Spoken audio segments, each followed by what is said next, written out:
I know I'm stepping in here, and I usually like to hear what's going on before I try to put myself in sync with the wisdom that is already poured forth in front of this room. Wow. Hey, let there be light. Yes, there might have already been an intervention. All right, it's your staffer, even better. We almost felt bad. We've been working on labor issues, as you will know. There wasn't a union guy on that switch. So I'd like to just take a few minutes and take you back and forward on why I think about these labor issues the way I do. And I've spent 28 plus years as an employer, and once calculated that to be over 1,400 consecutive weeks of making payroll in the construction business. Started out with a negative net worth and bought a piece of heavy equipment and started to build a business.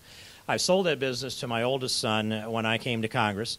He runs that business today, King Construction. I believe that we started our 36th year in construction. And me, 1,400 and some consecutive weeks of meeting payroll. There were times when we shut down our groceries so we could pay our help. They're more important than sometimes our appetite. And we went through some real tough times. We went through the 80s that were the farm crisis years. We went through vandalism. We went through floods. And it seems to me that the administration believes that those folks that are in business are making money hand over fist, and they're just greedy capitalists, and they need to be punished by the government and have the wealth that they're taking away from them as punishment redistributed to others who are just victimized by those victimizing employers. That's what I think is the attitude of the White House and the people he has surrounded himself with in the White House. And I'm not finding people that have signed the front of the paycheck out there. There must be some exceptions, but as a rule, no, they are, well, you know what group of people they're coming from. I won't change that subject. If you look at me and where I've been with this, we've done a fair amount of Davis-Bacon jobs. And what I've seen happen is, and I set up my employee base, and over these years, first thing is, if you have good employees, keep good employees. Pay them well, provide the benefits, make it a year-round job even though we were in a seasonal business. And I kept my people 12 months out of the year. In a seasonal construction business, earth-moving business, it freezes out on average of about 10th of December where I live and thaws out, and we go to work about the 1st of April. Well, I still have my unemployment experience was that when I started out, it was at 9% because they expected everybody would be laid off, and I paid 9% of payroll to unemployment. We took it down to 0%. Our experience was we didn't have people that were laid off in the wintertime because I kept them all year round. And we paid benefits and kept them busy fixing equipment and cleaning up the shop and doing those things. And then what happens is if you give somebody a year-round job and you set it up the way I did, then you go into a Davis-Bacon wage scale job. Now you've got the inflated union scale that's imposed, and when you have to pay that on top of the benefits and the year-round package, that presumes that it's seasonal work and that people are sitting in the union hall playing cards till the phone call comes, and then they deploy 1 or 2 or 5 heavy equipment operators or nail pounders or whatever they are out to do the job. It distorts the market. And when they say it's prevailing wage, you need to know it's not prevailing wage, not non-union prevailing wage, because merit shop employers don't report the wages they're paying on non-Davis-Bacon jobs, because if they do, the union organizers will come and turn the screws down and try to organize them into a union shop. So the result is the prevailing wages are union scale, and what happens to me is I have guys that are versatile. We're a small little company, and they might run a shovel 1 hour and a finish bulldozer the next hour and a wrench the next hour torquing head bolts or rod bolts in a machine. We have versatile people, and it's good because we develop skill levels that allow them to be versatile. And so when the Davis-Bacon job comes along, everybody wants to look at the scale and claim that they're running the machine or doing the job that pays the highest scale. The guy that was the rough bulldozer operator instantly becomes a self-appointed finish bulldozer operator. The guy that was running the shovel is climbing aboard the roller tractor or something to try to find a way not to provide more efficiency, but a way to provide more income for him. And they do what I call rolling clods. boy, they do a nice job of finishing if you just let them go, because they get paid the highest wages to roll those clods over and over again rather than produce a job to get it finished. It just distorts the relationship between management and labor. It causes employees to fight against each other. It raises the cost of the project. And we've had projects that ranged from 8% increase over Davis-Bacon wage scale on up to 35% increase, depending on how much is materials and how much is labor.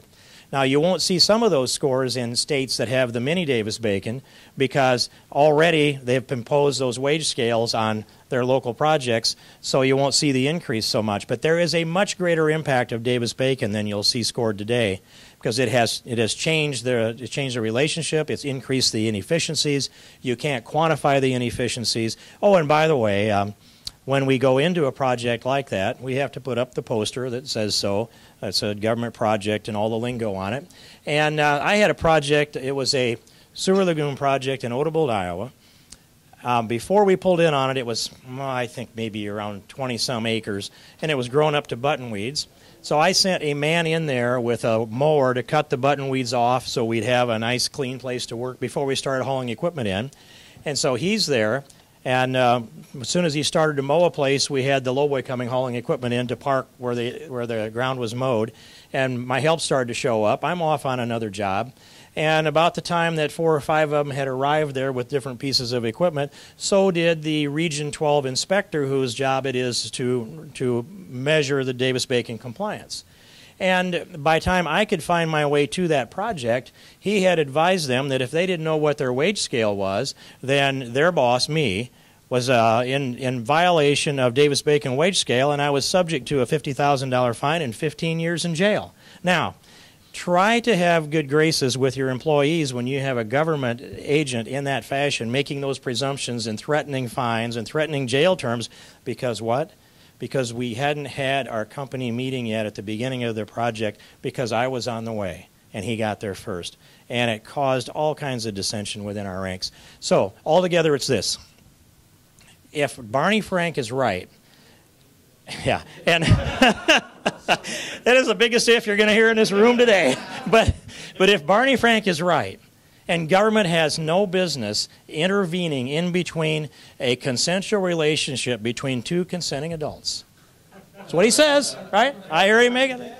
Then why is it that I can't go climb in an excavator that my son owns on a Davis-Bacon job and run that thing for $10 an hour? We are consenting adults, father and son today, and a contract is something that's agreed to between 2 people that are of sound mind.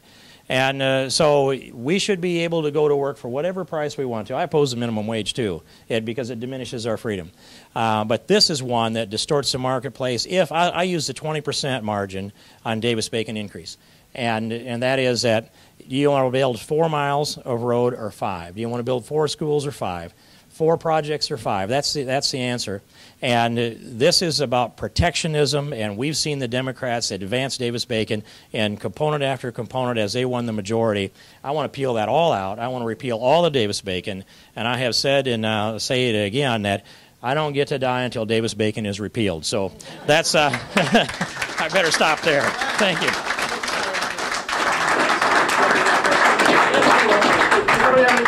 Yeah, can you read this? At the bottom it says unionrefund.org. I just read it. I like that. Congressman, Yes, what is the odds in the Republican conference of a clear amount of support for repeal of Davis-Bacon? What's your assessment right now? You know, it's really hard to say. I know when I came in, we had a majority then, and I asked what the whip count was to repeal Davis-Bacon, and Roy Blunt, when we had the majority then in 2003, I think he gave me a number of about 160 that would vote yes. So that gives you a measure. It's different people now, and 87 new freshmen. There may be a chance to force this. The Northeast Republicans have trouble. They will probably go wobbly. Part of the problem is people don't understand it. And it's, I mean, I've been in the industry for 25 years, and I still get bogged down in some of the rules with, talking to contractors. No question. Public is, you don't have support for it because the public doesn't Imagine understand being it. a little contractor actually trying to figure this out in the middle of everything else, and the 3-inch contract you actually got from your client, and then somebody shows up and says, hey, your laborers are not acting according to what the Davis-Bacon requirements here, in this county, by the way, because they may be very well be different in the subsequent county, or certainly across state lines, they'll be different. How does a guy, you know, six guy shop even begin to consider how to actually comply with all this stuff? It's designed to cause you difficulties and problems. It is. John? I agree. Congressman, it's a pleasure. I'm from Iowa, a former member of the National Labor Relations Board, and I've been working directly with some of your colleagues on a related issue of reform after a lifetime in all of this. May I suggest that we make a concerted effort with your colleagues to amend the National Labor Relations Act, and there's many things we could do, but if I had to pick one, my German father and grandfather, you know, you just don't be greedy. If we had to pick one thing, I would like to suggest that we conform the 1935 Wagner Act, the National Labor Relations Act, to all other federal laws, have the agency investigate, attempt to resolve and settle, but decisions come through litigation in an Article 3 court like every other federal area of workplace law. The NLRB, the adjudication, it's time to call it over.